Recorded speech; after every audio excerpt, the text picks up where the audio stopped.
Get ready for the dictation. Start. Where outward circumstances are not definitely unfortunate, a man should be able to achieve happiness provided that his passions and interests are directed outwards, not inwards. We must aim at avoiding self centered passions and at acquiring those affections and those interests which will prevent our thoughts from dwelling perpetually upon ourselves. It is not the nature of most men to be happy in a prison, and the passions which shut us up in ourselves constitute one of the worst kinds of passions.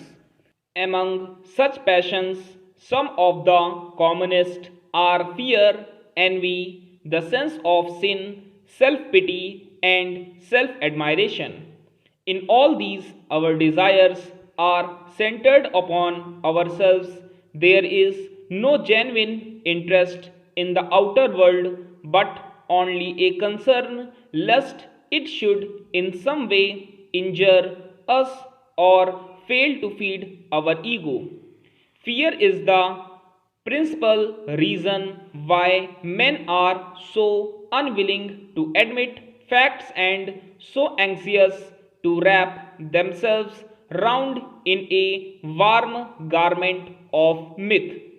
But the thorns tear the warm garment, and the cold blasts penetrate through the rents, and the man who has become accustomed to its warmth suffers far more from these blasts than a man who has hardened himself to them from first.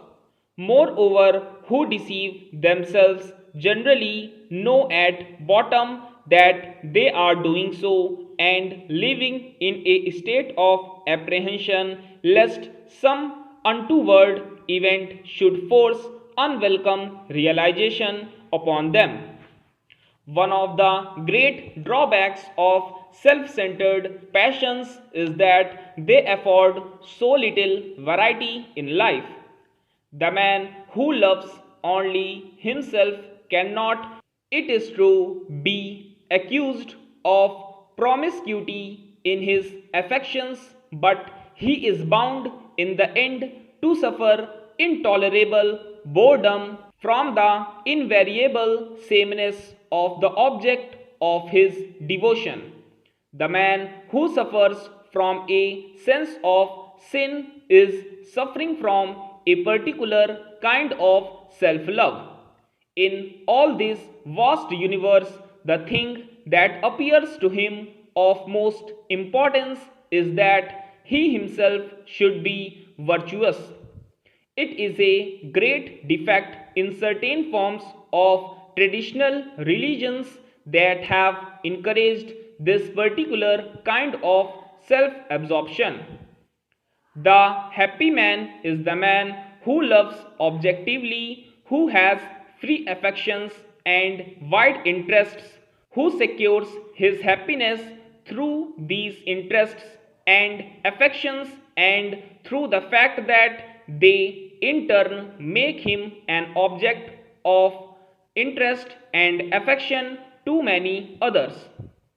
To be the recipient of affection is a potent cause of happiness, but the man who demands affection is speaking broadly the man who gives it. But it is useless to attempt to give it as a calculation in the way in which one might lend money at interest, for a calculated affection is not genuine and is not felt to be so by the recipient. Stop.